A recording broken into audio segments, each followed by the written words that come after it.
Happy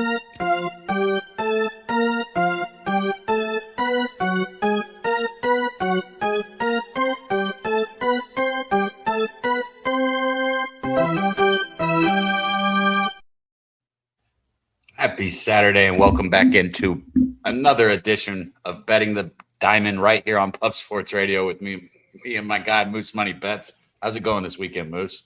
Well, let me tell you something, brother. It's your boy Moose Money Bets, and I get all the Mises moosing. Yeah. There we go, man. Hey, we need to have another week like we had the last 2 weeks, man. Shout out to my guy Moose. You've been on fire here on the show, Moose. Last weekend was a good weekend, and the weekend before that, I think, was like a 4-unit weekend or something like that. Let's do the same thing here today, man. Shout out to our guy Wine Time Sports. I know you will be filling in for our good Wine Time tonight, so you will be with Spoon Dog on walk-off wagers right here on Pub Sports Radio tonight. Shout out to our guy Wine Time and Spoon Dog, man. They kick ass on that show. Shout out to Stacks out there in the chat, man. Good to see you early and often, Stacks. As you guys know, this is a best bet driven show, so we don't got much time for pleasantries. So I'm going to go ahead and hit this first game here with the Toronto Blue Jays and the White Sox. 1 second, Moose. Pull both of them, or Cubs. Sorry, I said White Sox. Other teams. Where are we? Going to be the Blue Jays and Cubs right now? Yeah, Blue Jays and Cubs. That's the first game I got on the graphic. Didn't that seem? Those are the wrong pitchers. Those guys went yesterday. Oh, no, they did. Ben Brown did go yesterday, didn't they? Yeah. And is this yesterday's pitchers here, too? It is, man. Scooble talking shit to the entire White Sox dugout. Fuck. Well, guys, you're going to have to sit here and share the video and get it out there real quick. We might can start on the game, but I need to text Swig. Hold on. I thought I saw him loaded up earlier. If there's, like, different things going, but – I can kind of get the series set up if you want to start. Are we talking Chicago, Detroit first? Let me go ahead and put it back on the – I won't put pictures on there or anything. Let me go ahead and put it back on the – because it should be Chicago, Detroit, I believe, to start it off. I think that's the earliest game we got going off. Well, I got the Blue Jays and Cubs on the first panel. So if you want to go with Blue Jays, Cubs, and I'm going to text Swig real quick.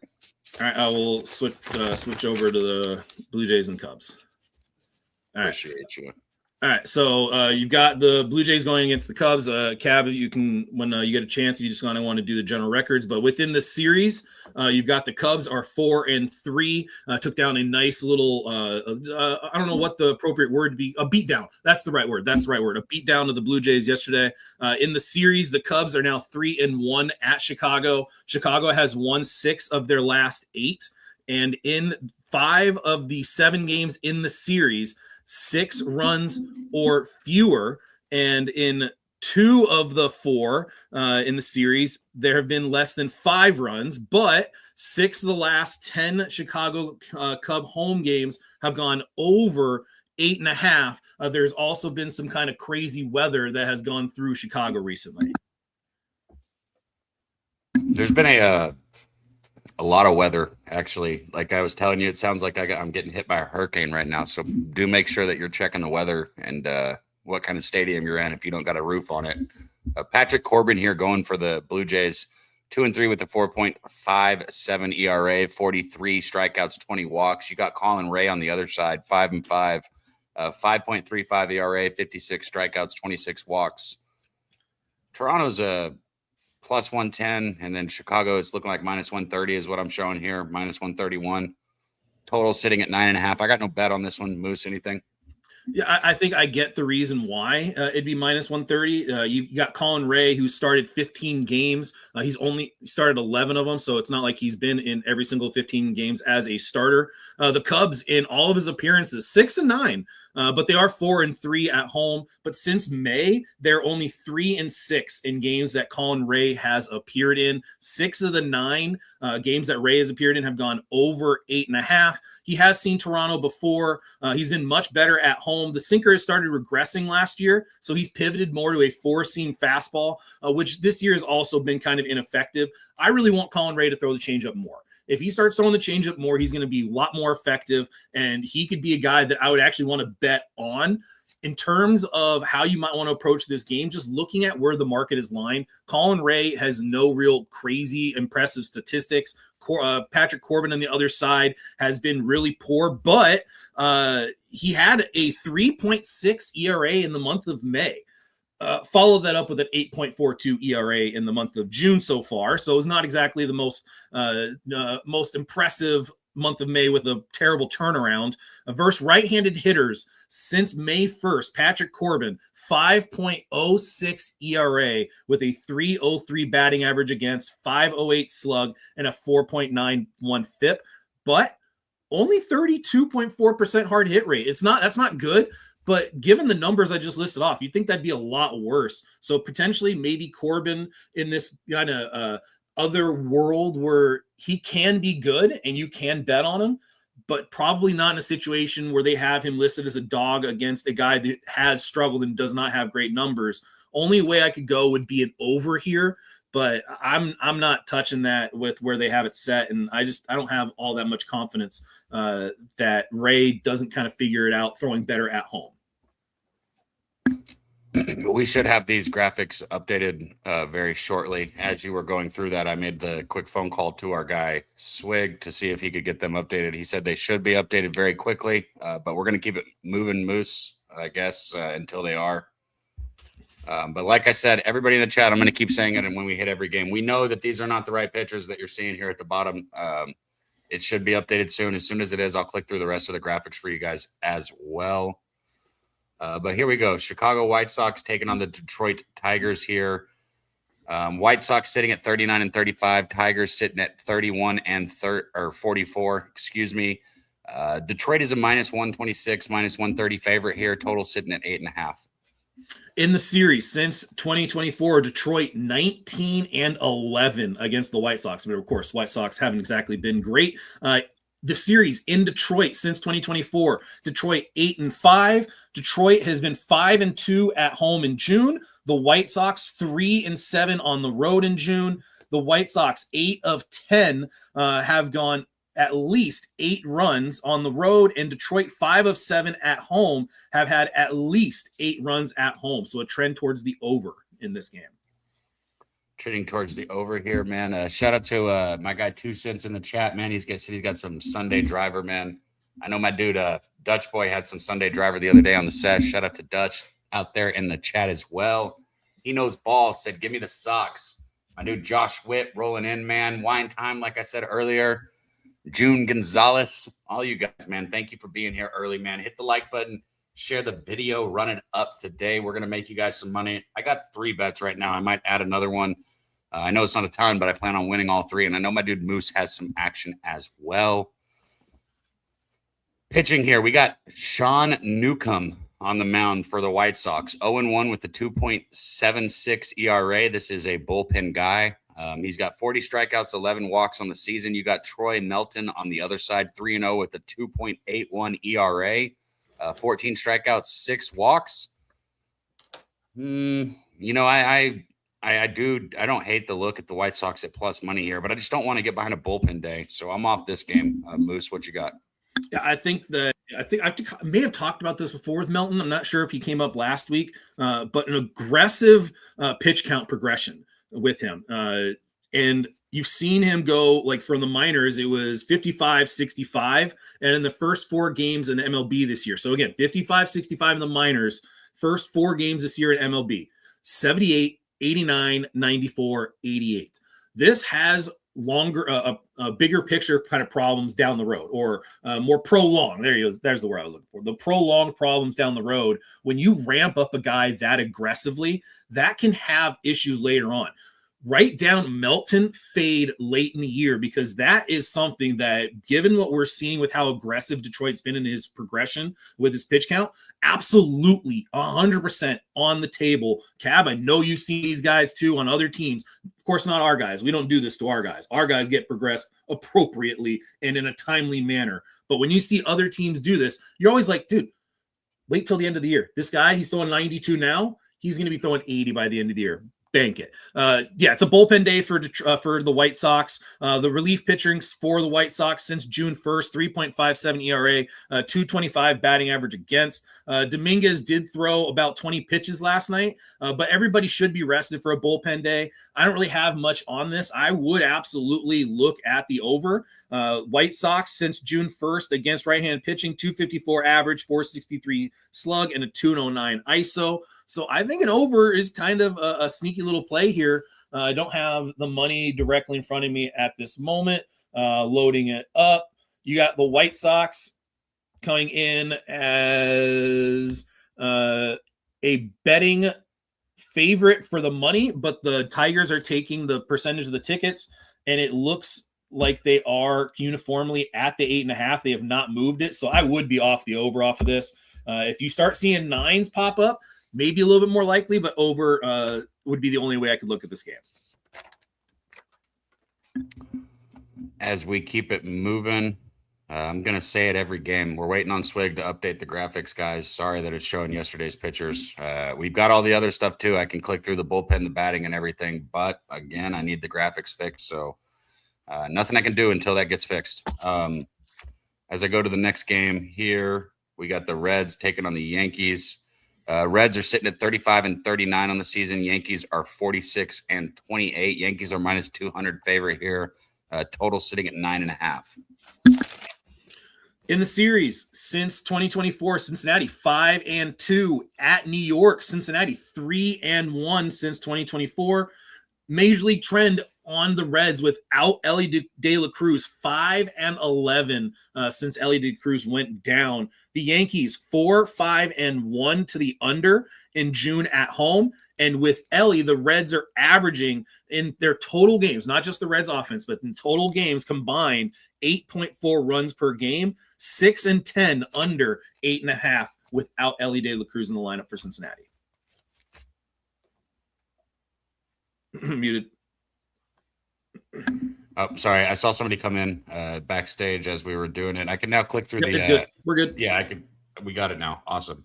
As you see below here, we got Andrew Abbott on the mound for the Reds, 4-4 with a 3.95 ERA, 58 strikeouts, 36 walks. Will Warren going for the Yankees here, 7-1 with a 3.47 ERA, 76 strikeouts, 24 walks. I thought about going back with Goldschmidt here. We were on him last week. Didn't quite pull the trigger on Goldschmidt here. Outside of Goldschmidt, I'm going to be honest, I don't hate a shot on the Reds at plus money, especially at plus 171. But I'm not going against a 7-1 pitcher with a team that's winning the way the Yankees are winning. That just doesn't sound appealing to me.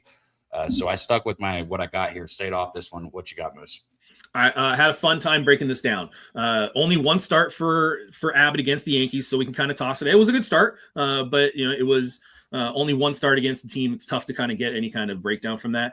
8 appearances, though, against the AL East. 4-2, 2.40 ERA with 52 strikeouts for Abbott. So he is very comfortable facing teams in the AL East when you typically think of them as a bigger power division. The walks, that's the major issue for Abbott. 10%, that is bad. You cannot be putting on free base runners. You cannot be issuing free passes. The expected numbers are not good. The Savant page, if you go to his Savant page, is blue bars. Like, it is just iced out on Baseball Savant.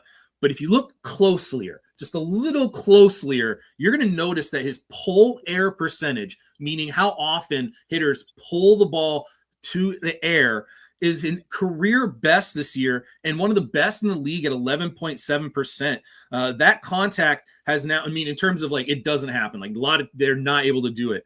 That contact is now turned into more balls up the middle and pull side ground balls, which means that hitters are getting more on top of the ball. They're not able to get underneath and create lift. That's a good sign. The fastball has regressed in vertical movement, so effectiveness at the top of the zone has caused that slight little change in hitters' inability to get underneath that baseball and lift. So how does he figure out a teetering on a downgrade of where his fastball is? Because if the fastball is not able to be commanded up in the zone like it has been because of where his vertical movement is, that's going to start becoming an issue. And that's why you're seeing the expected numbers where they are. So we have been able to kind of figure out why those X numbers are a little bit more poor when really he's not throwing all that bat. So not saying throw out the expected numbers, but take a grain of salt, because you can't explain away those numbers with Warren. Dude, he is 12-2. The Yankees are 12-2 in starts made by Warren on the year. The sweeper has been the issue. He needs to start using the change more. If he can control the sweeper, he'll be fine. The issue is that he's not getting a big swing and miss or whiff rate out of the zone. So he's been trying to throw it to the edges. And when you're throwing breaking balls to the edges and not inducing swings, you're more likely to try to throw it into the middle of the zone. And when you're throwing a breaking ball to the middle of the zone, hitters are going to register that. And they're just going to see, oh, it's a breaking ball. It's probably going to be to the heart of the plate. And they're just sitting on it. The reason I wouldn't be necessarily backing Cincinnati is they have a higher ground ball rate, and Warren has a high ground ball rate inducing pitch as well. So I would be more towards the under here, which is what I was looking at. So I looked at the and so I'll go down first five here in just a little bit. If you toss it back to me in just a second. No, not tossing this game back to you. We're done with this game. We're going to the next one. Do you have a bet on it? I do not, but let me throw out the first five stuff real quick. You got first five for Abbott since May, 1-6 under 4.5. But Warren, first five since May, over 4.5, 5-3. But at home, it is 3-4. But they set the 5.5 for the first five. That's not a good sign. I don't want to bet the first five when you set it at 5.5 for the first five. You know, I used to bet fucking run lines first five. It was like the main bet that I had. Then I went to team totals. Now I'm betting player props. I don't know why I don't have a combination of all of them, but maybe I'd take Will Warren first five here. The thing is I'm not trying to lay a 1.5 ever with the first five. I don't mind laying a half a run, Moose. I do not want to lay a 1.5. It's a different number. Yeah. So shout out to everybody in the chat, man. I see Mark A. I see Mo Harris. I see my guy Josh Witt. All you guys, man. Thank you guys for coming in here early. Like it, share it, get it out there. Let's get up over 100 people in here live today. Let's have a special episode. Maybe we can do a giveaway here at the end. If we get 120, I'll do the giveaway. But let's keep it rolling, Moose. San Francisco Giants taking on the Miami Marlins here. Boy, the Marlins sure. I saw something. It's like they're the only team that's beaten Mizorowski, Skeens, and Ohtani or something like that. Pretty cool little stat. I mean, that's cool. I'd be proud of that one right there. Let me switch the graphics back. My bad. I know you guys want to see pretty faces up here. Anyways, San Francisco's 31-44 on the season. The Marlins are sitting right at 38, 500 ball club. Trevor McDonald on the mound. Oh, sorry. Go ahead and hit the trends, Moose. All right. Series Miami 9-7 since 24 at Miami. Miami is only 3-4. Totals. Pay attention. This is going to come in handy later. Quiz on it in a bit. Miami under 8.5 in 6 of their 10 or 6 and 10 under in June. Under 7.5, 7 of 9 under in June. 6 of their 7 games in the series have gone under 8.5. 5 of the 7 games in the series have gone under 7.5. And 10 of the 16 games in this series have gone under 8.5. Or under 8.5 on how many of them? Say that last part one more time. 10 of 16 games in the series. So they've played 16 games total. I understand. 8. How many? 10 of 16 games under 8.5. Okay. All right, Trevor McDonald on the mound here for the Giants, 2-4 with a 4.4 or 4.64 ERA. This is a guy that I feel like I've watched him a couple times, maybe, but I don't know much about Trevor McDonald, if I'm being honest. I don't think I really have a grasp on this guy on the mound. Max Mayer on the other side, 7-0 for the Marlins with a 2.75 ERA, 95 strikeouts, 32 walks. Man, this dude's dealing. I mean, it looks like he's given up base runners in some of his hits, like against Pittsburgh, or in some of his starts. Like Pittsburgh gave up 6 hits in 6 innings, Arizona 7 hits in 5 1/3. But he still got through those with only 1 run, 2 runs. So, you minimize damage. Doesn't really matter if you give up base runners, not walking too many people. I guess I would lean towards the Marlins here, but I don't want a minus 140 with the Marlins. What the fuck? Like, no way I want that. So what you got here, Moose? Well, the fact that it's minus 140 is why I love the under here, which is exactly where I am at in this game. The fact that they got Meyer as the minus 140, San Francisco has the clearly better offense here since June 1st. If you see their offensive numbers, 275 average against right-handed pitching, 475 slug, 200 ISO on the road in their last 157 plate appearances, 194 ISO. So they're crushing right-handed pitching. And the Marlins are not. They have been poor against right-handed pitching. Only a 111 ISO, 250 average, 361 slug at home in June against right-handed pitching. The issue with McDonald is he gives up way too hard of a high of a hard hit rate, but he has an elite ground ball percentage, 57.7%. His sinker actually has a 68.7 ground ball percentage rate. His sinker has a 68.7% ground ball rate. That is phenomenal. If you can figure out how to get ground balls every single pitch, you are going to have a very long career. Issue with McDonald is that he gets hit by left-handed hitters. This year, he has a 7.40 ERA, a 3.14 average, and a 5.58 slug with a 44.8% hard hit rate against left-handed hitters. And Miami has several lefties, but they also have one of the higher ground ball rates this year, and they have ground ball rates by right-handed hitters. So I do like the under here. And the other thing that did kind of lead me towards this is the fact that Meyer does give up hard hit rates, but his stuff is so good that he can give up a double and then he gets right out of it. So you talked about minimizing the damage. That is literally exactly what I wrote down on my notes, that yes, his hard hit rate is high, but he minimizes damage because he's so good. He can just get out of jams and out of situations. So all that being said, given the trend in the total, I am on the total under 7.5. I grabbed plus 105 last night. Not sure where it is today, but that was my favorite bet on the board for today. Hell yeah. I wanted to click through this because I was kind of dropping the ball there trying to get rolled up, but I'm going to click through this, the batting, and I'm going to leave it there for a second. Guys, we like to click through these graphics because I know some of you guys love to listen to Moose and I's beautiful voices here, but I know a lot of you want to just make your own bets on here. So I'm going to put this up. And shit, I ain't been hitting the weather on any of them. So if anybody needs to see anything that we missed graphic-wise, if you want the weather on a game, put it in the chat. And as soon as I see it, we can go back at the end. Let me put the bullpens up for my boys real quick. Good news is I don't think there's any weather issues today. It's either good hitting or bad hitting. That's kind of the extent of the weather today. I got like a hurricane rolling through where I'm at right now. Shout out to our guy Belmo. There is one where they might have a delay. I think in Detroit there might be a delay, but I mean, it might just be your own local weather system. Yeah, I was gonna say they got a roof here in Arlington, so I don't got to worry about it where I'm at. Yeah. But there we go. We're gonna move on here to the Nationals in Tampa Bay, and shout out to our guy Swig, man, for getting those graphics up here. You know, just a few months ago, we did all these shows without these graphics, and now without them, I'm like, I need the graphics because it's made such a difference, and it's so fucking awesome. So thank you, Swig. Keep it up, my dude. You're killing it. Washington Nationals versus the Tampa Bay Rays here. Let me pull this up.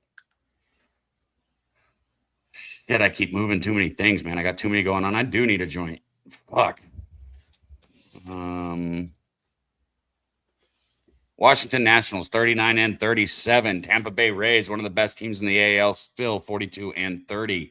Rays are a minus 124 favorite. Total sitting at an 8. Give us those trends, Moose. In the series, Tampa Bay 6-1 against Washington since 2024. The series at Tampa Bay 3-1. You can just go ahead and circle up that series trend and moving on over to the money line trend. But also, conversely, Tampa Bay only 6-10 in July. 11 of 16 games under 8.5 in June for Tampa Bay. 4 of 7 under 8.5 at home for Tampa Bay in June. And Washington 10 of 16 over 8.5 in June. 4 of 7 though under 8.5 on the road in June. I want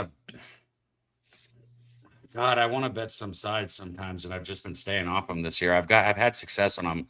Cade Savali going here for the Nationals, 4-4 with a 3.98 ERA, fucking 81 strikeouts, 25 walks, a 1.39 WHIP. Ian Seymour, 3-0 with a 4.93 ERA, 41 strikeouts, 19 walks. He's a bullpen guy. He did get 4 innings against Boston. He did get 3 1/3 innings against LA. So his last 2 times out, he has gotten, a 3 1/3 and 4 innings, so a little bit more stretching it out. But again, this is a bullpen guy. I like to think though, Moose, on what we've been talking about with pitchers getting extended a little bit too fast. The Rays aren't a team that does that. The Rays, in my opinion, the Rays are a much better developing pitchers organization than some of these other teams we've been talking about. So shout out for the Rays for that. And shout out to the Rays, because what that means, if you want to use that information that I just gave you, I think at 3-0 and a 4.93 ERA, I think this Seymour guy is going to continue to regress that ERA lower. He's a young guy, just came in the league at 2025. I like it. I like the Rays here. I like him. I like the idea maybe of backing the Rays in the first 5. Talk to me, Moose. The only issue would be it is a bullpen day, and you already mentioned that Seymour's not going to get extended, so it's going to be important to look at those bullpen numbers. Do we have a graphic on the bullpen numbers, by the way? I thought we did. God damn, I'm fucking asking for shit, then I don't even use it. According to my numbers, and let's see if it correlates to what gets thrown on the screen, since June 1st, the Tampa Bay bullpen, wow. Since June 1st, 4.61 ERA. Love it when information aligns like that, with a 245 average against and a 443 slug against. Matz is unavailable. Everybody else is likely fine. Just remember, though, that those are numbers since June 1st. Even progressing before that, their ERA was better. I know the trend on there looks like, dude, they've been awful. 4.6, 5.1. Before those, like literally on the other side of the graph, it is better on the other side. So they've had a bad stretch, but still just to the side of like how they're doing recently. They have not been doing well recently. For Cavalli, dude, stop throwing your four-seam fastball, dude. Your four-seam fastball is getting destroyed. He has a 337 batting average against, a 505 slug, and he's using it 35% of the time. Go back to the sinker. Your sinker, it's getting hit, but it's much better underlying numbers. There's so much stuck on stupid in baseball that something like this should be an easy automatic find, and it's just not happening. I'm off of this game, but I would agree that, hey, if you're getting a good buy price on Tampa Bay in a series where they have dominated Washington, yeah, dude, I don't have any problem with that. I don't see any issue with that, but I'm not going to be making that bet. Man, you say stuck on stupid. I felt like I was going crazy. I sent it, shout out to Slaughter. I think I sent it to him, and I sent it to you, that thing that was showing Mizorowski and Painter side by side. God, you read through the answers on there, and it's like, how many people fucking ask Chat GPT to write them a fucking answer about extension and pitching? Like, good God, people don't know what they're talking about. It is brutal, man. And I realized this when I got to Texas Tech and I met my pitching coach there, and I was like, oh, you're the worst pitching coach I've ever had. My high school pitching coach was better than you, so it doesn't get better as we move up. It's just who you know. Anyways, I'll digress on that right here. Let me show you guys the rest of the graphics.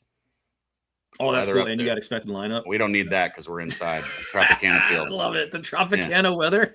Yeah, we don't need that one. Bullpens one more time. We already hit pitchers. I think I hit the batting for you guys. Again, screenshot it if you need it because we're going to keep it moving. Shout out to our guy, Truth Teller, Domo, Josh Witt, Chill Will. That's my dude right there, man. Moving on, Milwaukee Brewers taking on the Atlanta Braves here. Let Moose find his notes. Let me find the shit that I click on my phone. And the Brewers sitting at 45 and 28, taking on the Braves 47 and 27. You're not going to find a better baseball game than this out there today. Atlanta is a minus 132 favorite. Total is only at a 7. Yeah, in series trend. Sorry, I was disappointed at something I just saw. In the series, Milwaukee 8-5. In Atlanta, Milwaukee 6-1. The only time Atlanta won was yesterday. On the money line, you have Milwaukee 6-1. 6-1 on the road this month, or Atlanta. Sorry, let me restart that.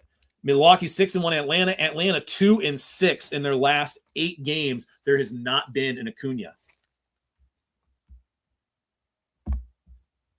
Muted? No, I'm not muted. I was waiting. That was fucking fast. You're done with the trends already? My bad. Yep, my bad. Done with the trends. Kyle Harrison on the mound going for the Brewers, 8-1 on the season with a 2.47 ERA, 80 strikeouts, 18 walks, and a 1.01 whip. 1.10. God, my dyslexia kicks my ass on this. Atlanta's got Chris Sale on the mound, 8-5 on the season with a 2.3 ERA, 92 strikeouts, 20 walks, and a 1.05 WHIP. Total sitting at a 7, and I say it all the time, man. I don't really care who's on the mound. You got 2 people under 3. You got it, maybe a cloudy day. I can understand, we're not going to see any runs, right? We just saw a 3-2 game with Mizorowski on the mound. Nobody's going to score. I still would go first 5 over if I bet this one. What do you got here, Moose? I don't hate it. 2 of the last 3 have gone over 10.5 in Kyle Harrison games. One of those was the Vegas game. So, let's just kind of throw that out. But in his starts, 4 and 9. So that means 4 overs, 9 unders, 8.5. The home road splits have been matching his career trend. This year for his career, he has that 1.29 ERA that you see right there on the screen, 4.56 on the road. But it really is just one bad start in Vegas that has skewed those road numbers. So when you look at the road numbers, just understand, hey, it's mainly because of that really, really bad start in that little kid ballpark they had out in Vegas. He has a harder throwing, like when I'm kind of looking at Kyle Harrison, he has this kind of harder throwing Tom Glavine feel to him, minus the changeup. The little curve that he's got has a very similar arc and break and shaping to what Glavine had. And they have similar kind of motion. So I kind of was like, man, kind of looks a little bit like Tom Glavine out there. And I don't hate the comp. He's only faced Atlanta once. That was in 2024, 5 innings pitched, 3 runs, gave up 6 hits, 2 walks, and gave up 2 bombs. Atlanta against left-handed pitching has not been great.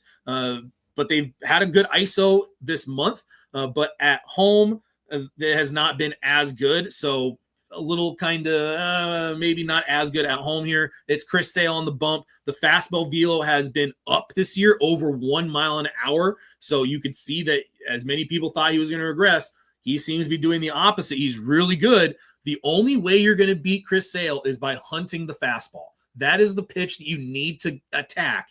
And every once in a while, he will leave it out over the middle of the plate. You're not touching his off-speed stuff. You have to attack the fastball. I kind of like Milwaukee here. They're a solid fastball hitting team, but the market does not really agree. I was not happy to see that. Looks like on Circa, according to Circa, looks like most of the money is coming in on Milwaukee right now, and that line is not moving. So if I flip over from Circa Superbook, showing the exact same thing. You have 85% of the cash coming in on Milwaukee, and that line is not moving. I like Milwaukee here, but given the market, I'm going to stay off.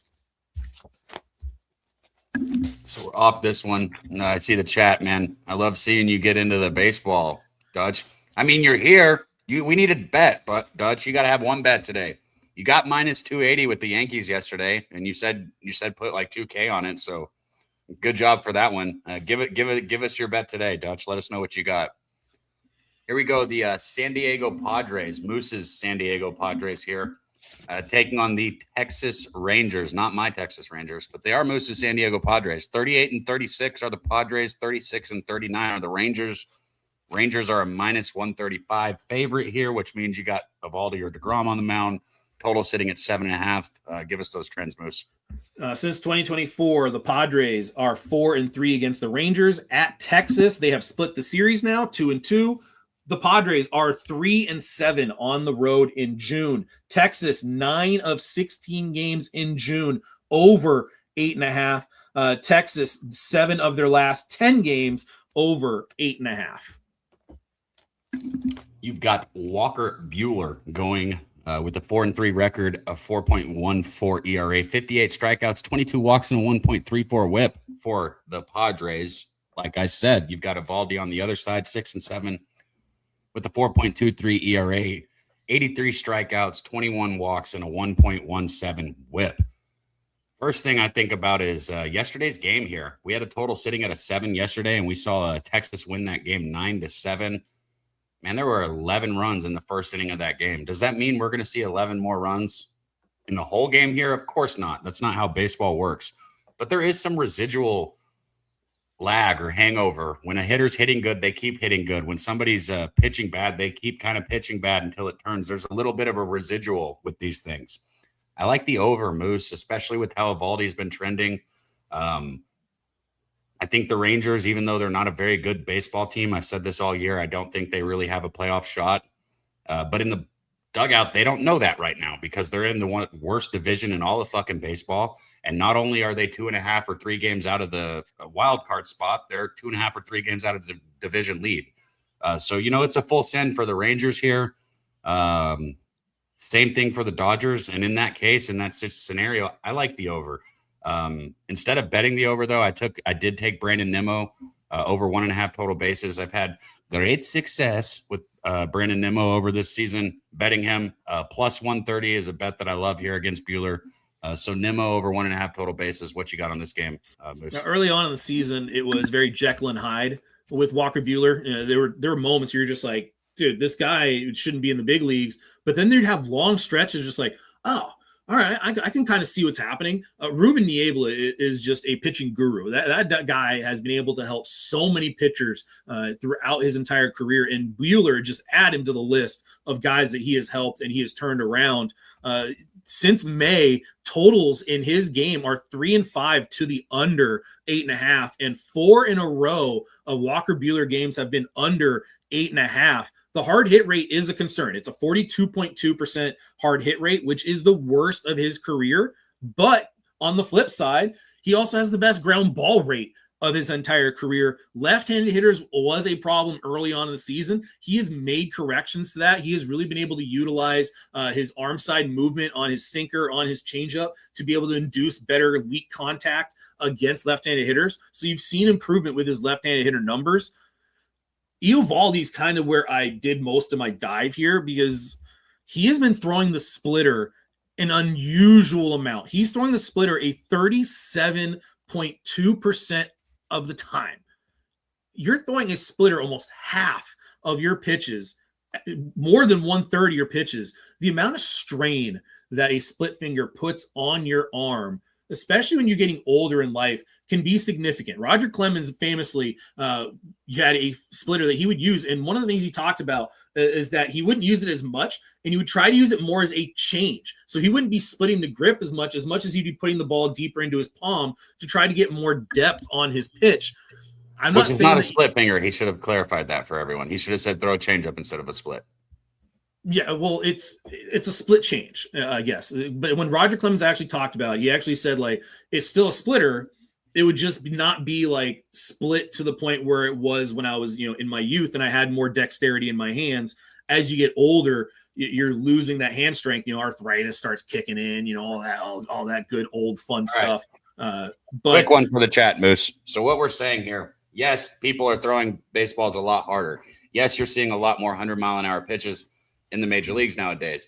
And yes, that is probably contributing to the arm issues that we are having.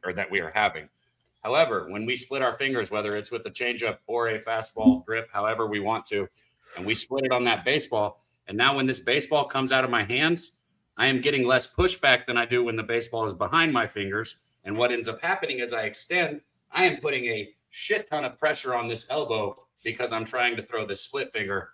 Not what you want. We're getting serious arm issues, and I promise you the split finger is the number one cause for it.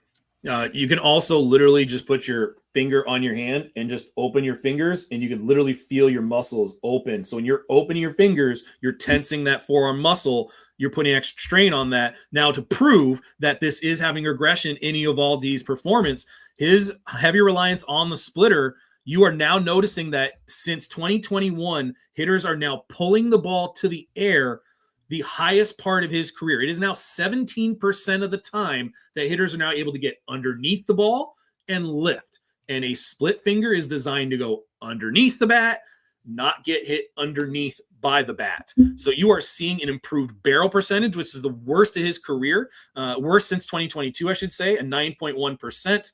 Still getting ground balls. So not necessarily going to endorse an over here for the Padres, but there are some trends here that you might want to consider if you're thinking about Eovaldi, that there might be some regression due to the fact of how much usage of the splitter he has this year. And it's if we're getting more more people are getting under the baseball here with Evaldi. Like you said, the whole point of the split finger is to get ground balls. It's to induce ground balls. The reason you throw a split finger is to induce ground balls or just simply miss the bat underneath it. And if people are hitting the ball in the air, it's an issue. I think Evaldi's going to continue to regress is where I'm going with this. I don't see Evaldi just all of a sudden riding the ship. Will he have good games? Yes, there will be, I use the word again, residuals of who Evaldi has been in the past, echoes of who Evaldi was in the past. But I think the regression is real for him and it will continue, and it's a split finger dominant reason. Shout out to the 60+ people that are with us, man. If you can, share it. Get them out there. Let everybody know we're here, man. I think Dutch in the chat was right. I needed a little bit of motas to get going here, but now that I got it in me, I'm feeling good. We're moving. And let's go. Moose is doing what he does, kicking ass. Next game, Cleveland Guardians taking on the Houston Astros. Guardians 40-36 on the season. Houston is 36-41. God, it feels like if they're anywhere between 4 or 5 games. Tell me how this horrible Astros team is still going to win this division. Go ahead and go get your futures out right now on the Astros to somehow figure this shit out. This game's at 6:15. If you don't have MLB TV, you can catch it because it will be on Fox. Houston is a -146 favorite. The total's sitting at 8.5. What are our trends, Moose? Houston owns the series 9-6, but Cleveland owns Houston 4-3 at Houston. Cleveland 6-9 in June, but 4-6 on the road in June. Sorry, that sounded, I said it right, incorrectly. Cleveland is 6-9 in June, and they're also 4-6 on the road in June. There you go. And their total trend, 5 of 7 games at Houston in the series, over 9.5. That's a big number. That's a big number. I almost said pitching probable. I guess technically that is the right term because it could change, but these guys are going to pitch today. Joey Cantillo on the mound, 5-3 with a 4.36 ERA, 67 strikeouts, 36 walks, and a 1.49 whip. Going for the Guardians on the other side, you've got Spencer Aronetti, 7-2 on the season, 2.57 ERA, 60 strikeouts, 33 walks, and a 1.22 whip. Man, I want the Astros, and I want the Astros to be at the fucking price that they've been putting Spencer Aronetti. I mean, he's been at +110 or -110 pretty much every game, and he just continues to get it there for me. But this is a different number. -146, -150 is a different number. Only way that I could bet this is if I took a prop or something and tied it into the Astros. You know, maybe like just Alvarez just to get a hit in the Astros to win or something, get me closer to plus money or even money. Or maybe I could lay a first 5 run line, which I might do. Moose, let me know what you got here, and I might come back to this one because I might have you and I are simpatico on this. I absolutely wanted the Astros as well, and I was like, yep, -140, which makes me want them even more because it's like, dude, this is also the book making a commitment saying, yeah, this is the correct side because you mentioned they have been underdogs. They have been in that that essentially neutral market window for forever. Arrighetti, 9-2 when he gets a start. Astros 9-2 on his starts. The Astros 4-0 this year at home when Arrighetti is on the mound since May. 3-5 to the under 8.5. 2-2 under 8.5 at home. He has faced Cleveland 3 times. He's only had 2 starts, but very good numbers. There's the mystery of the expected ERA because his ERA in the season is 2.57, but his expected ERA is 4.52. So let's dig in a little bit and find out what's going on here. Barrel hard hit and average exit velo are all very good. So that's not really a problem. Whiff rate is meh, but nothing to be concerned about. Low chase rate. Okay, so that's not really great. 11.9% walk rate, 80.9% left on base rate. There's the mystery solved. It's because he's having too many base runners, but he's able to keep them on base and strand them.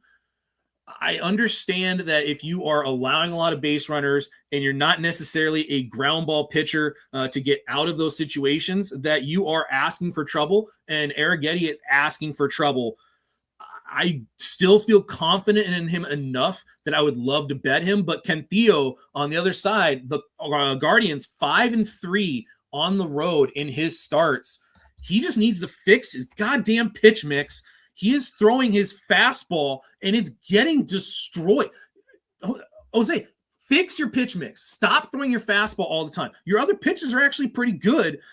Just stop throwing your fastball all the time. All right. It's getting destroyed. Hitters see it. They're recognizing it. They're destroying it. Stop throwing it so much. Start throwing other pitches. Your secondary and tertiary pitches are actually doing well.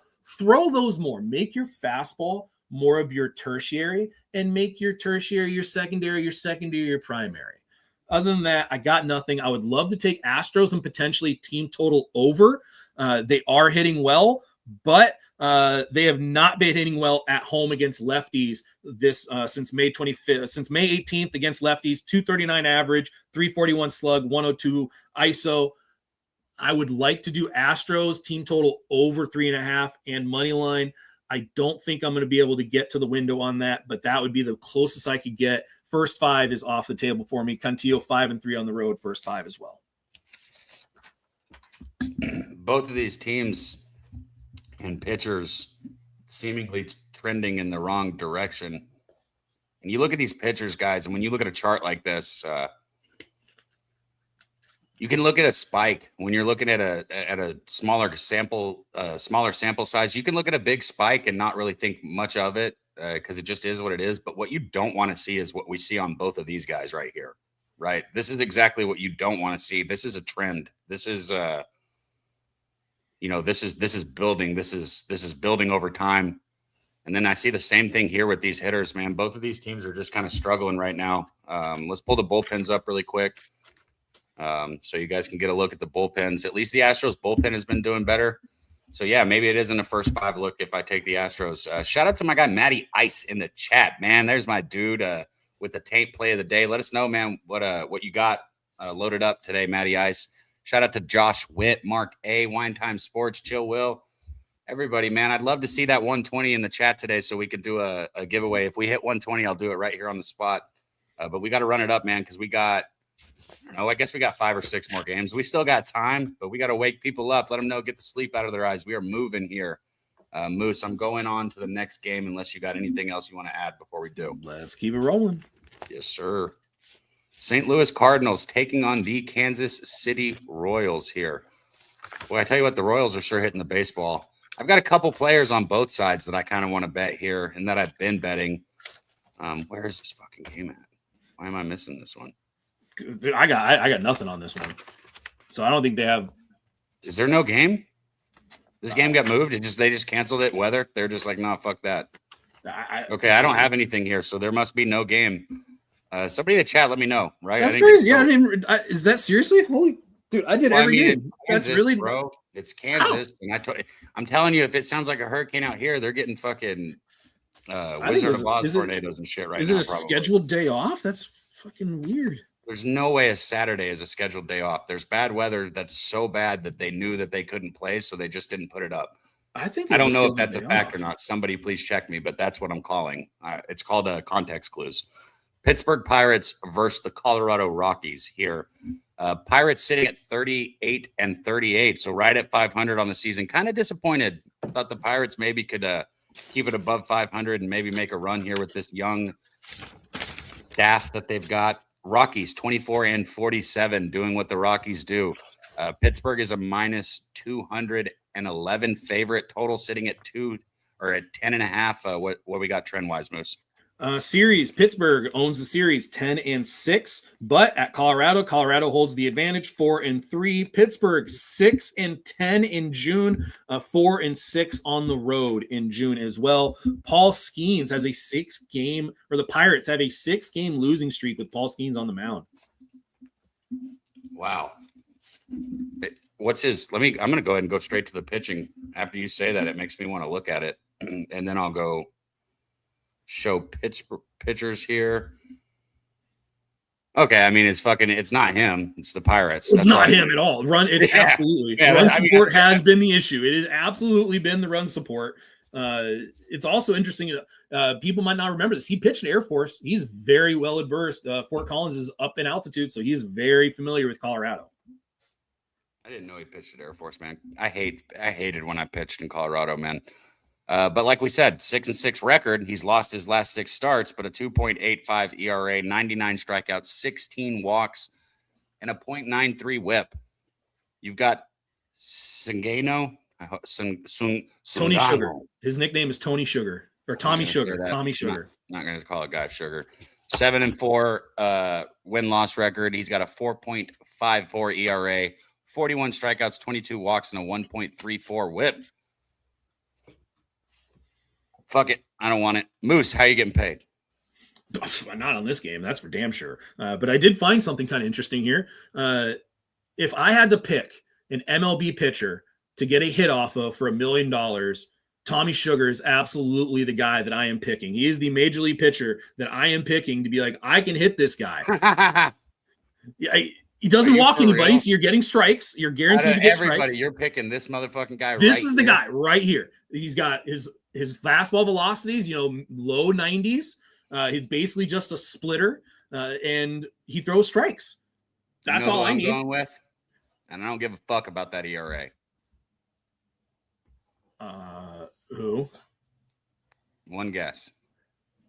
Let's go Andrew Palente. Oh God, that's a great guess, bro. He sucks. No, I'd still be scared of him because he's 6'7". Give me fucking Nick Martinez. He's a bitch. Taking it right back in the middle. Taking his fucking hat off his head. I'm just waiting for an off-speed pitch, bro. Throw a fastball. I'm waiting for an off-speed pitch, and I'm taking it right back up the fucking middle. Yeah, I'll be talking about Martinez later with Spoon, and literally like the thing that I'm going to talk about is his stuff is not good. It's literally just the fact that he mixes his pitches well, gets hitters off balance. If you just sit on a pitch, the pitch itself is not good. So, but I'll talk about that later. What do you talk? Teaser for later. Also, special guest Justin Bieber on the show later as well. That's awkward. Anyways, let me click through the rest of this really quick so you guys can see the bullpen for this game, because I know some of you degenerates might be betting on this one. Louisville Gambler said, I'm late, but I'm here. Well, shit, if this is the first game you heard, we were way off track on this one, Louisville, my bad, but we will get back on track, and we have been on track, especially my dude Moose, man. He's kicking ass, like always. Shout out to all you guys in the chat, man. Hit the like button, share the video. We're up 80 people now. Maybe we do hit the 120. We hit the 120, I'll do a giveaway right here. But let's keep it moving. We're going to go to the Los Angeles Angels, taking on the Athletics now. And I got to move this back. My bad, guys. Bear with me. Angels are 30-47 on the season. A's 38-38. Are the A's going to fucking regress back into the A's? They sure are having fun playing in this Cracker Jack Stadium, though. You saw the comeback last night. That was with the walk-off win. What a boring way to walk off, but a walk-off walk. Right? Walk-off walk. Not walk-off wagers. They had a walk-off walk against your Angels. I'm sorry, Wine Time, but here we go. Give us the trends here. Series, Las Vegas or Oakland or Sacramento, whatever the hell you want. The A's, 17-15 since 2024. In Vegas, in Oakland, whatever. The A's are 9-6. Since May 8th, Las Vegas 7-4. In June, the Angels 7-10, 2-6 on the road for the Angels. Total trend 7 of 10 games at Las Vegas over 10.5. 7 of the last 10 games at Las Vegas over 10.5. Oh, muted. Muted. I muted, my bad. I thought I clicked the wrong thing, but I got the right thing here. As you see, we've got Walbert or Urena on the mound, 4-5 on the season with a 2.6 ERA, 58 strikeouts, 35 walks, and a 1.35 WHIP. He is coming off a 7-inning start against Arizona where he gave up 7 hits, 3 runs. Before that, a 5-inning start against Houston where he gave up no runs. So a little bit of a bump in the ERA there, but been doing great on the season. JT Ginn, 5-3 for the A's. He's got a 2.91 ERA, 68 strikeouts, 32 walks, and a 1.16 WHIP. Another guy, he had a 5-run start against Milwaukee 2 starts ago where he went 5 2/3. He gave up 5 runs. But outside of that, he's got a couple zeros, a couple donuts that he's thrown up in a 1-run game. So you've got another guy who's slight bump in the ERA isn't something I would say to be concerned about here. Both pitchers pitching well.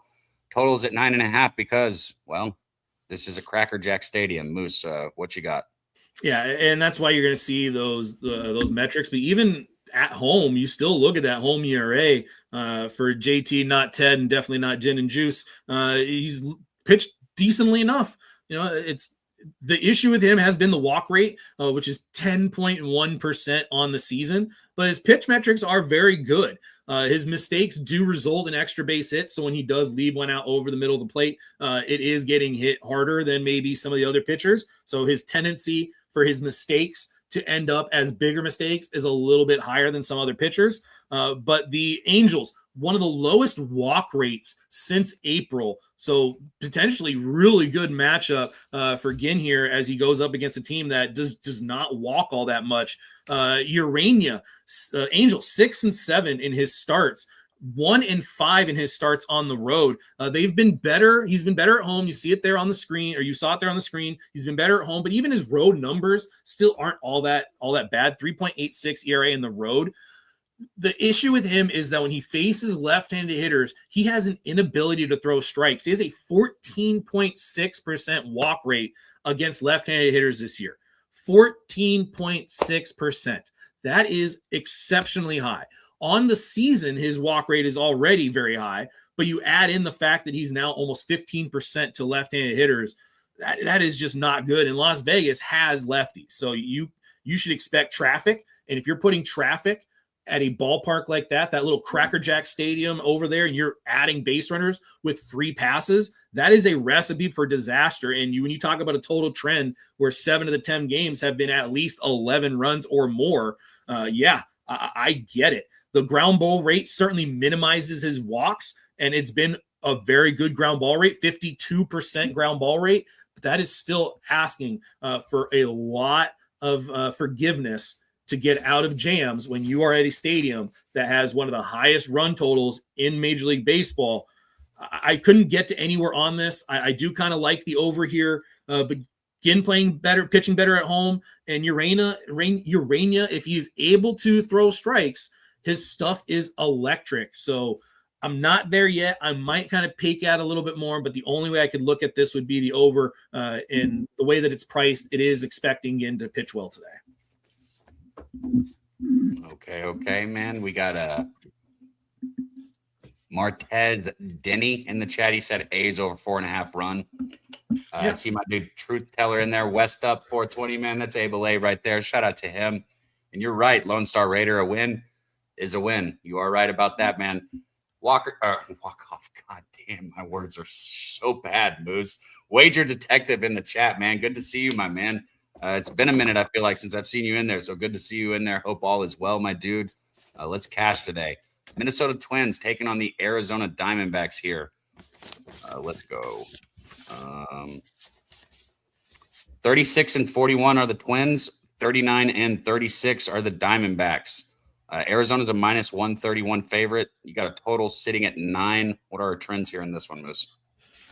You got Arizona owning the series, kind of 4-3. They have split the series at Arizona 2-2.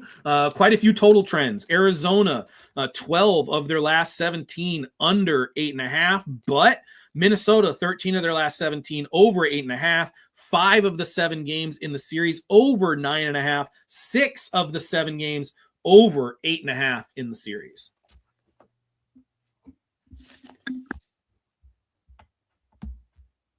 Muted.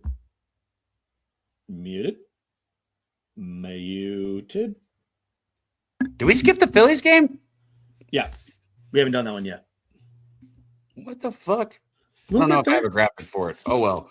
Okay. Anyways, pitchers on the mound here. We've got Taj Bradley going for the Twins. 5-3 with a 4.14 ERA, 80 strikeouts, 30 walks, and a 1.34 whip. Zach Gallen on the other side. 3-5 on the season with a 5.35 ERA, 50 strikeouts, 23 walks, and a 1.53 whip. As you see, on the screen. He is at home, and his ERA is slightly lower at home with 3.65. Nothing to get too excited about. We've stayed steady all season, right around that 6. Kind of dog shit. I don't think Gallen's one of those guys that I think he's one of those guys that we want to see bounce back, that we hope can bounce back because we want to live in the heydays of Zach Gallen, in 2019 or maybe 2020, even 2022, right? But I think Gallen's just going to continue. I think he's burnt, Moose. I think he's one of those guys that's kind of burnt here. Can he get there one more time today, though, against a subpar Twins lineup? What do you think on this one? Literally have written down on my notes. It's clearly the tail end of the career, but he's still got enough stuff to navigate games. Literally have that written down on my notes. There we go. That's fucking crazy, I have the bro. question. How many good home starts does he have left? And I rambled to that. That's what's even funnier is that was my brain working to that. We worked to that exact same spot. That's hilarious. It's so noticeable though that it's just like, yeah, he's clearly regressing. Like he's clearly not the same guy he used to be. He still can get outs.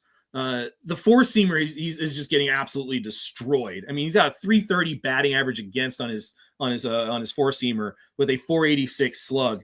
The slider still does get some swing and miss, but it's also getting hit hard with a 526 slug. Kind of the plot twist is that Gallen has actually struggled at home since May. Since May, 5.24 ERA, 275 batting average against, and a 46.7% hard hit rate. His home thing might be over. Like we might just be all right. Hey, great job. Let's go get you your jacket. Maybe that's a good debate. I'm not sure if he is a Hall of Fame guy, but like that's where he is now in his career. He's not the guy that you can consistently look at as somebody that's going to be productive in his outings. He's a guy that you're looking to fade as often as you can. You look at the other side, Taj Bradley, he has returned, and since his return from whatever kind of injury or ailment he had, has not been good. His first start was good. He gave up 1 run in his first start, but then he's given up 4 runs, 5 runs, and 4 runs. So in 23 and 2/3 innings since he's returned, he's given up 18 runs, 27 hits, and 6 home runs. It certainly smells like something is still wrong. It does not feel like he has fixed this. And if you think about Taj Bradley in his career, this has been a career trend where he either has injuries that he tries to pitch through but is unable, or just has stretches where he's off. And we are very much in the midst of that. I think we get one more poor performance before he kind of starts figuring it out, because he's going to the road where he does have a career worst trend, or a career trend on the road where he is worse than at home. So it's an uncomfortable environment.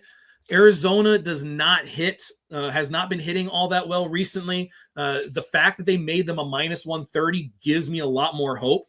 I really like this over, but god damn, dude, it feels square as hell, dude. This over feels super square. You got all the money on the over. You got all the tickets on the over. Circa did move the over from a 9 to a 9.5, which is helpful, but feels very, very square. I'm going to have to look at this a little bit more. Maybe Gallen pitching at home. Maybe this squeaks under, but I really want this over. I'm not there yet because of where they have it and how the market has not moved it up, but I do like the over here a lot. Not betting it yet, but really like it. We got Chill Will says Gallen over 5.5 hits allowed. Let me go find the best number real quick. Let us know. And then Rob Free Bands in the chat says Gallen is washed up. Yeah. Washed up. My guy Abel A. Chris Sale, 7+ Ks with skiing 6+ Ks. It's why not move the total up though? Why is it not going up to 9.5? That's my whole thing. But I think 9.5 is very, very much on the table, especially when you have a trend of 6 of the last 7 games have gone over 8.5, and 5 of the last 7 games have gone over 9.5. Like, it feels like they should very much have it at the 9.5 range, but it's not there. Man, we just hit our high for the day, man. We're up over 80 people, and Moose grabbing his notes made me think, man. I mean, do you see how much this guy kicks ass? That's why I bring him up here. It's why I've always got him up here. All right, Shut let's up. keep going. Let's keep going. No. I appreciate it. Shut up, because I'm promoting tonight's show, not just you. Oh, okay. Gotcha. He'll be here again tonight with my guy Spoon Dog right here on Walk Off Wagers on Pub Sports Radio. So make sure you tune in tonight and also show some love. Hit the like button, share the video. This dude kicks ass, man. And we both had very successful Saturdays. We've been winning money here. So if you are just tailing bets, we got you. And if you just want information, we got you there too. So thank you guys for being here on a Saturday with us at Pub Sports Radio, because you could be anywhere, but you're right here with us. We appreciate you. And now we move on here. Baltimore Orioles taking on the Los Angeles Dodgers here. Where did I lose this one? Orioles 35-42 on the season. Dodgers 49-27. I don't know why I'm saying this. I guess he's that big of a superstar. Ohtani goes on birth after leave of second child. So we've got baby Ohtani, I guess you can say. Dodgers still sitting at a -263 favorite. Total is at an 8. Moose, what are our trends here? The Dodgers own the series 4-3. They own the series at home 3-1 in the series at home. The Dodgers are 11-6 in June, 6-1 at home in June. Total trend: Dodgers 10 of their 17 games in June over 8.5. Make sure I'm not muted. I'll just take my time. Then y'all can't complain, right? I'll take my time. Nobody can say anything, right? Shout out to Spoon Dog. You say it, he shows up right there in the chat, man. Good to see you. And then also TC Logistics 4452. That's a new name that I haven't seen out there, man. Good to see you. Love seeing new names in the chat. If you are listening to this show or any show on Pub Sports Radio and you have not put, anything in the chat, think about doing it, man. It's family here. And we'd love to see you guys in the chat, man, especially new faces or new names, however you want to say it. But let me put up the pictures on the screen for you guys here. Sorry, clicking a bunch of buttons. Let's go show the pictures here, and then I will go over their numbers for you guys. Trevor Rogers. God, I used to fade the fuck out of Trevor Rogers. 3-7 on the season. It sounds like I still should be. A 5.86 ERA, 48 strikeouts, 22 walks, a 1.45 whip. Yamamoto. Man, I use Yamamoto as an example of how to get extension the correct way down the mound through your back hip without, losing power by overextending. Dude's 5'10", and if you watch his delivery, it's a beautiful thing to watch. 7-4 on the season with a 5.52 ERA, 80 strikeouts, 15 walks, and a .84 whip. Does not let people get on base. Obviously, at a 263, for me, the only way I could bet the Dodgers is maybe if I found a way to bet them through props. I was on Tucker the other day. I won't go lefty on lefty here. That won't happen. I don't think I'll bet this game. Moose, what you got? Yeah, interesting note that the Dodgers 9-4 in Yamamoto starts and 5-2 in his starts at home. Orioles 4-9 in Rogers' starts, 2-2 in his starts on the road. In Rogers' road starts this year, you've had totals of 6, 12, 22, and 10. And again, the total trend, Dodgers games in June over 8.5. That would definitely be the way I would lean here. Rogers, though, has faced the Dodgers twice, and they were both okay. They weren't great, but they were both fine. 5 innings pitched, about 2 runs in each game, but neither of them were in LA. Both of them were at home. One was in 2021. The other was last year in Baltimore. He has not handled right-handed hitters well in his career. He's got a 251 batting average against, 412 slug, and a hard hit and a home runs per 9 of 1.06. This year against right-handed hitters, Rogers, a 6.70 ERA, a 299 batting average against, a 485 slug, and a home run per 9 of 1.4. So that means every 9 innings, he is giving up an average of 1 home run to a right-handed hitter. So if you got some home run props, you might want to be looking at some right-handed hitters against Trevor Rogers here. The changeup is what makes Rogers effective. And over the last year, he has not been able to execute that pitch well. That changeup is going to make the fastball significantly better. You do not have the ability to have a usable fastball if you're not able to execute your changeup in a fastball change combo. And when that change is good for Rodgers, he is excellent. So all you have to do when you're watching a Rodgers start is see how is he throwing his changeup. That is 100% the determining factor when you're watching a Rodgers start. And if you're a live bettor and you have any success live betting, just watch his changeup. If he's throwing his changeup effectively down in the zone, he's getting swings and misses, or he's getting weak contact, bet on. If they are not swinging, if they are taking and he is elevating, he is bet against. So the Dodgers do have positive run value against the changeup, but it is their worst run value against any pitch. I kind of could sneak a little Orioles ticket in here just because of the value that you might get on a 215, but no, I'm not doing that. Yamamoto is very, very good. Much respect. He did start against Baltimore last year, and if you remember his start against Baltimore last year, 8 2/3, 1 hit, it was 1 home run, and he struck out 10 Orioles. I'm off of this, lean to an over, but I'm not going to get there. Maybe as square as it sounds, a Dodgers team total over here. Yeah. Dodgers team total in a money line. That maybe the same game parlay, something like that. Something there, man. Yeah, that's what I would do because I'm not taking it over with Yamamoto because the Dodgers could get fucking 8 runs and he could not give up anything. I mean, it could happen. We saw that ERA over the last 3 was like a 0.83. A shout out to Noel in the chat, man. He said he's listening while he was shopping. We got June Gonzalez. Lone Star Raiders said he puts yam sauce on the ball.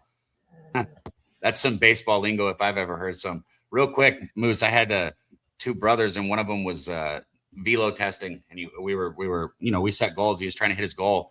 Anyways, he's standing there on the mound. He's like, he's a little bit short, like 0.8 miles per hour off what he wanted. And he yells velo slap. His little brother walks up and just slaps the absolute shit out of the back of his neck. And I guess I've seen people do it, but never like this. I'm talking hits him so fucking hard in the back of the neck. Bro, he hits 1.8 miles an hour over what his goal was the next pitch. There is a scientific means to that. It's supposed to be an adrenaline response. That's okay. What, because like you get hit in the back, what's your immediate like body? Ooh, like you immediately get jacked. Like you are ready to like turn around with a little bit of a hook. So there is some science to it, but I don't think they're ever going to allow that in the major leagues. I don't think they're ever going to call the shortstop in. Hey, come here. Time out. Let's go. Well, let's go. Quickly, get to position. Slap the shit out of him, bro. That was funny as fuck. All right. Hey, guys, if we missed anything you wanted on the graphics, let us know because we can go back and put it up. We've still got 2 more games. We're going to hit the Red Sox, Mariners, and then we're going to do the Phillies game as well. Then we'll recap our bets. But shout out to the 80-plus people that are in here. Hit the like button, share the video, get it out there. If we get 40 more people in here by the time we finish these 2 games, I will send somebody in the chat some cash over Cash App. We'll do a little giveaway here. But let's keep it moving, Moose. Boston Red Sox versus the Seattle Mariners here. Oh, shit. What was I? There it is. 30-43 are the Boston Red Sox. Mariners coming in at 39-38. That makes them first place in the division because they're in a dog shit division. Seattle is a -125 favorite in this game. Total sitting at 7.5. What are our trends, Moose? You got Boston owning the series 8-6 since 2024. Boston owns Seattle at Seattle since 2024, 5-3. Boston 5-10 though in June. 5 of 7 road games for Boston under 8.5. 6 of 7 home games for Seattle under 8.5. And last games at Seattle between Boston and Seattle all under 8.5. I'll repeat that again. Every game at Seattle under 8.5. Every one of them. Every single one since 2024. Muted. Fuck. I believe it because every game that's ever been played in Seattle has gone over. If y'all want to stat a crazy fact, in the history of T-Mobile Park, that's T-Mobile Park, right? There has only ever been 0 overs played Every game that's ever been played has gone under. That's good. Pitchers here, we got Connor early on the mound for the Boston Red Sox, 5-5 record, 3.81 ERA, 72 strikeouts, 29 walks, and a 1.32 WHIP. Emerson Hancock on the mound. Dutch would like that name.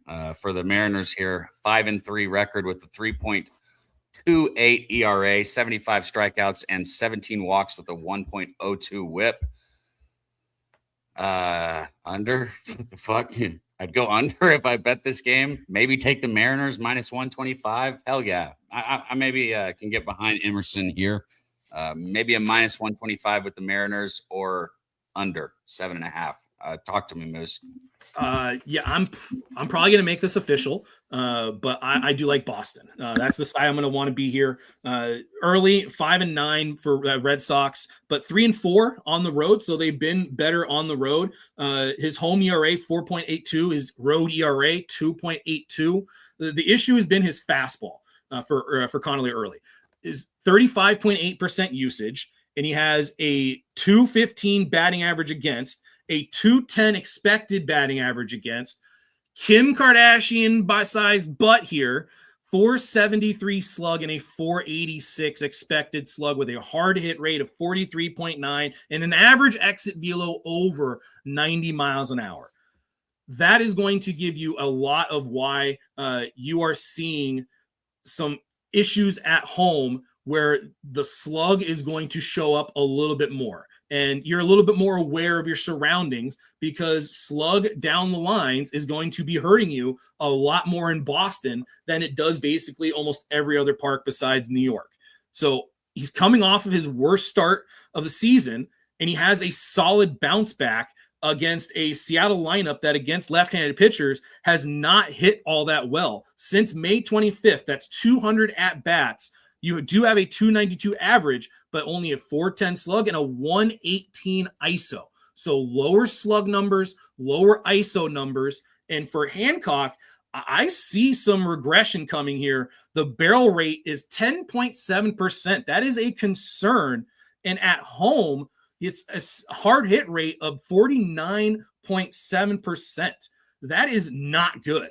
I expect regression of both the fastball and the sinker, the barrel rate, the hard hit rate, the average exit velo, and all the expected numbers on the fastball and sinker are all poor. His off speed is solid. His sweeper usage should be increasing. He should be using the sweeper more. Guess what he didn't use in his last fucking game when he pitched? He didn't use the goddamn sweeper. So he is trying to use his fastball and his sinker over his off-speed stuff. His off-speed stuff should be his primary pitch, but he's using his fastball and his sinker more. And if you're throwing the pitch that is less effective more often, Boston against right-handed pitching, a 406 slug, but a 172 ISO against right-handed pitching. I like Boston here. I like that their bullpen also has an advantage here, 3.25 ERA since June 1st, a 247 average against. And if you look at Seattle's bullpen since June 1st, 472 ERA against, 364 slug, 214 average against. All that stuff is good, but they are allowing runs. Man, I'm going to get to I think I'm going to get to the window with Boston. So I do like Boston here. Give me a plus money on Boston in a series that they have won. So if you're giving me those 50% odds and you're giving me better than 50% odds, I'll probably take that more often than not. So if you're going to take Boston here, I got another question. Somebody in the chat, if you can, pull up futures for who's going to win the division, or pull up division futures. You think the Mariners can hang on and win this division finally this year, Moose? They definitely, without question, it's not even a discussion, have the best pitching staff out of any team in the division. It's pointless. I think right now at 31-38, I've been saying it for a while and they still haven't figured it out. But man, the Astros, man, I think the Astros are probably big plus money to win the division. I think that's who you take. Yeah, plus 1,000 for the Astros, and Mariners are minus 190.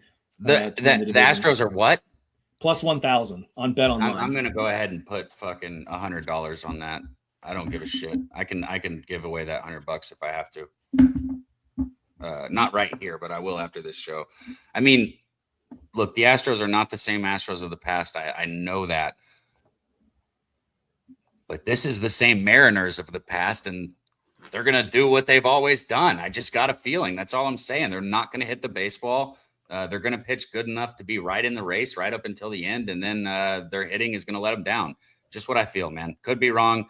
Obviously, a plus 1,000 is a long shot for a reason. So I'm going to take a shot on that shit. But here we go. We got up over 90 people just a second ago, man. Shout out to all you guys that came in here. We hit the bullpen. We hit the hitters. We hit the pitchers. Just want to make sure you guys get to see all the graphics. Real quick, Moose, let's go to the Phillies game. I don't know why I don't have graphics on this one. It's no big deal.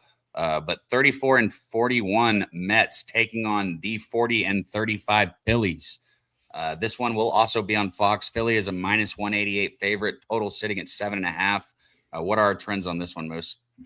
The Mets own the series, but it's only 14-13. It's the series at Philadelphia. Philadelphia owns Philly 9-5 when the series is played in Philadelphia. Philadelphia 9-5 at home versus New York. As I mentioned, they are also 10-6 in June. They are 7-3 at home in June. 11 of the 14 games in the series 11 of 14 games in the series have gone over 9.5. So 11 of the last 14 games have gone over 9.5. How did we just... I'm so confused. Graphics just showed up for the right game. I don't know what happened. Hey, let's use it. Well, I don't know where they came from. Maybe Swig's in the back or something? He added it. Oh, you're the man, Swig. Thank you. I don't know if you heard me earlier, Swig. I made a kind of joke because I was like, just 2 months ago, we didn't have any of these graphics, or I don't know, a while ago, we didn't have them until you and put them in there, and we always did them without it.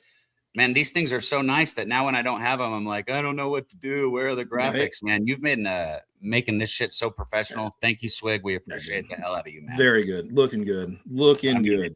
It's outstanding. I'm still not seeing it, so I think I just need to refresh probably. It's the next one down. It's the next one down. Well, there it is right there. You're on it. I'm not. I don't know what Swigs is on it. Oh, dude, Swigs on the 1 and 2. Look at that guy. Swigs on the 1 and 2. Just taking over the ship. Let's go. Yeah, there we go, man. We're going this way, gentlemen. Let's go. Get on board. Hey, in the chat, man, somebody said OG Bobby Johnson said Marsh is 0-6 versus Peralta with 4 Ks. Right. So why would we bet him? Well, 1, because it's plus 150. 2, because we can talk pitching here a lot. We love to do it, but I can talk hitting as well. And I got to give hats off. Usually I don't like big, I guess you can say network breakdowns of pitching or hitting. But they did a good job with Marsh yesterday, and I 100% agree what Marsh is doing. He is keeping his bat behind his back leg, okay? He is in a much better power position this year. If you go back and watch his swing from, let's say, 2023 versus Brandon Marsh's swing right now in 2026, it is completely different. He has so much better control of his hips. He has, if you look at his starting position, he's in a better started loaded position before he ever starts his swing. Like I said, he's keeping that bat behind his knee. It's not the same swing. It's a completely different swing. So whatever he did in the past, 0-6, sure, it carries some weight. But what I'm going to flip this as is it carries the weight of giving us better plus money, because I think other people are seeing that, books are seeing it. You're going to give me plus 150 with somebody who's been cashing the way he's been cashing for me. No chance I'm not going to bet it. Brandon Marsh over 1.5 total bases at plus 150. But now let me go ahead and get the pitchers. Freddie Peralta, as I said while I was talking about that, on the mound for the Mets, 5-5 with 3.9 ERA, 81 strikeouts, 33 walks, and a 1.30 whip. Christopher Sanchez. Is he the best pitcher in baseball this year, Moose? Yes or no? Maybe. I think okay. I am going to go. We're going to go down a rabbit hole. But no.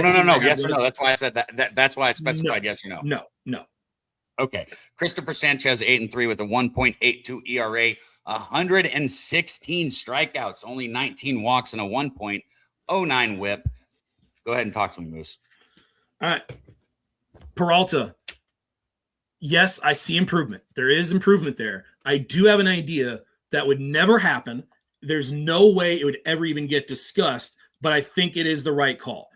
He's pitched very well at Philly. You already heard the comment from the chat. He's had 7 starts and 1 appearance against Philadelphia. He has a 3.12 ERA, and he's only allowed 27 hits and 34 2/3 with 53 strikeouts.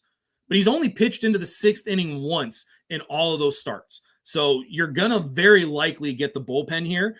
So you look at the bullpen for the Mets, which has been fine. It's good. You can look at that screen when it comes across your phone, your TV, or whatever it is you might be enjoying this program on. I do expect improvement. The pitch metrics are good, but he's really turning into just a 2-pitch guy.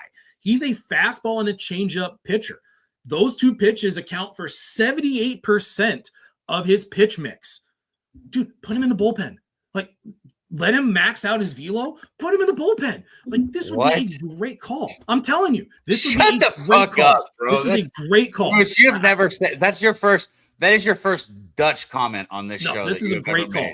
Literally, maybe in the playoffs. No, bro. What? He's a 2-pitch guy now at this point in his career. You max out his velocity. He could be a high leverage guy immediately. Because you'll see the second time, third time through the lineup, he's starting to get hit a lot more now in his career. Let him go to the bullpen with that 2-pitch mix, and he's going to be fantastic. I told you, it's never going to happen. Nobody's ever going to do this, but I think it is a good idea.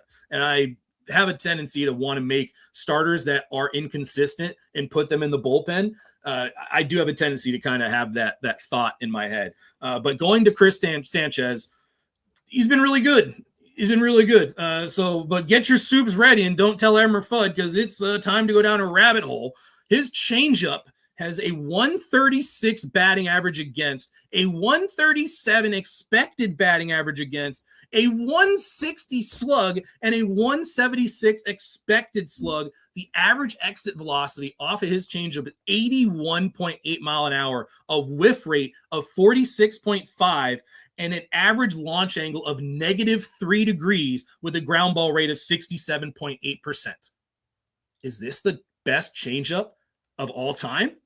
Where would you rank this changeup in terms of the best changeups of all time? And the names that I got right off the top of my head: Eric Gagne, Johan Santana, Trevor Hoffman, Greg Maddux. Is this the best changeup that we've ever seen? Verlander in that mix, bro? Why? Fine, throw Verlander. But I think is this the best changeup that we've ever seen? It's wild you didn't throw Verlander in there off the start, man. I mean, I feel like the names I threw out there are still very respectable. But I'd say Pete Gagne and Pete Hoffman are probably my 1 and 1A in terms of the best changeups. But that's when I went down this rabbit hole. That was like where my brain went. And I was just like, dude, does he have the best changeup? That thing is nasty. Like that data on that pitch is just filthy. So that was where I came away. I don't really have a play. I thought maybe first 5 under. Sanchez 2, 4, and 2 under is last 8. Peralta though, first 5 over under 4 is last 8. 7, 0, and 1 to the over. So all overs except for one start, which it pushed at 4. I'm off of this game, but man, it was fun going down that rabbit hole for this Chris Sanchez. I'm about to do my Jimmy thing here and look at something. One more thing, real quick. Hold on. One more thing. One more thing before we move on to this. Should I take the? You said under. I know that's like a dick thing, but my brain was like, oh, so should I take the Phillies team total over though? Like you just hit me because the total's so low because I do like the under. A lot of times when I do like an under, it's when I look at a team total and I think it. And I think Peralta gets. I think he gets hit today. I really do. I don't know. Yeah, man. I mean, you look at home, Philadelphia versus right-handed pitching at home since June 1st, which is a large sample size, 249 plate appearances, 265 average, 471 slug, and a 206 ISO. When that ISO is above 2, that is a very strong indicator that they are hitting the ball hard and getting runs off of those hard hit balls. I mean, just look at this lineup over here. Schwarber, Harper, Marsh, Stott. But it's also Peralta. I don't want to pitch to a lefty-heavy lineup as a righty. I hated that. I know some right-handers can do it, but Peralta has done well against the Phillies, so that's also kind of baked into why that total is low and why they are protecting the under, because he's done extremely well. But you're also saying you're getting to the bullpen And Williams, unavailable. Very likely Devin Williams is unavailable. Weaver has had 28 pitches in the last 2 days. And Brazoban is likely unavailable. So more fuel to why you might want to do a Phillies team total over, because that bullpen is likely going to have a few pieces off of the table. Man, shout out to old E in the chat. I saw you on Funk After Dark last night, man. And shout out to my dude Chappie. Friday nights is a blast with him, man. Make sure you guys are tuning in to Funk After Dark and the Sesh, because he's doing a great job producing the Sesh with us as well. We got Pub Sports MMA. Okay, go to YouTube, type in Pub Sports MMA, search it. Those guys are going to go live for all the UFC fights. You guys can catch live bets with them, pre-bets. They've got shows throughout the week breaking the fights down. They're winning money, kicking ass over there. So that's Pub Sports MMA. Make sure you guys tune in there. Good to see you, Rod, in the chat. He said, bet on Don Mattingly on the run line after a loss by 2 or less. Mattingly's record as a manager of Philadelphia, 6-0. Okay, so that kind of backs up my Philly thing. I know you said run line. I didn't, but team total, if they're going to cover a run line, we can get 4 runs, right? I like the Phillies team total. I might bet it. Moose, you want to recap your action real quick, and then we'll get out of here. Thank you to everyone that's in the chat, man. After this show ends, in the comments section, if you guess the score of a game and who wins and get it right, I'll send you $100 to start the show next week. I offer it every week. I offer it pretty much every show I do in some way, shape, or form. Sooner or later, somebody's going to hit it. So as soon as you do, I'm going to send you $100. So make sure you put that comment in the comment section after the show. Moose, what you got for your action for us? All right, yeah, I got the Giants and Marlins under 7.5. And if I'm looking at where that line has gone to, Jesus, I destroyed market value on that. Are you fucking kidding me? Is it seriously an under 8 is minus 120? For which one? Is that really where it is? The San Francisco Giants and Marlins is an under 8 at minus 120? Yep. I got an under 8. Well, I'm not showing them. Well, in some places, yeah. That's why we say shop around. But yeah, under 8. All right. Well, yeah, I got under 7.5 last night at plus 105. If you can get the alt line at 7.5, I would absolutely encourage you to get the alt line. But an 8 is fine. I don't like paying anything that's minus 120 or up. So get the alt line 7.5, fully endorsed. I am personally playing the alt line 7.5 under at plus money, and I am taking the Boston Red Sox money line plus 112 against the Mariners. Okay. As of right now, I haven't pulled the trigger on that other one with the Astros. I might. I do have Brandon Nimmo over 1.5 total bases at plus 130. Like we just went over with Brandon Marsh over 1.5 total bases at plus 150. I got a couple $100 on both of those today, and I really might want to bet the Astros here. But if I don't, guys, everybody's different. Sometimes I love to have a ton of action for you guys, but what I really want to do is win. And I'm up on the season. I plan on staying up on the season, so I'm not going to force anything. If I bet the Astros, I will post it on X. There's no confusion there. And I'll post how I bet the Astros because I got to decide what I want to do here. I just don't want to lay the minus 140 or the minus 145.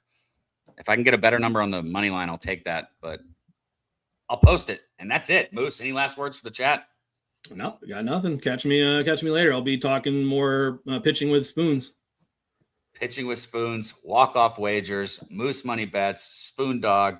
Shout out to our guy Wine Time, who's always there. He will be on a plane, not the type of plane I've been on through this show, a different kind of plane that goes in the air, so you will not be able to see him, but he'll be back next week, kicking ass like always. Good to see you all in the chat, man. Big Brip, he said a 3-way money line parlay or 3-way parlay. Miami, Philly, San Diego, Texas over. There you go, my dude. Hope you cash that. Thank you, guys. We love y'all. Until next week, you guys know the way. Right here, Pub Sports Radio, and you'll get paid. Let's go, baby.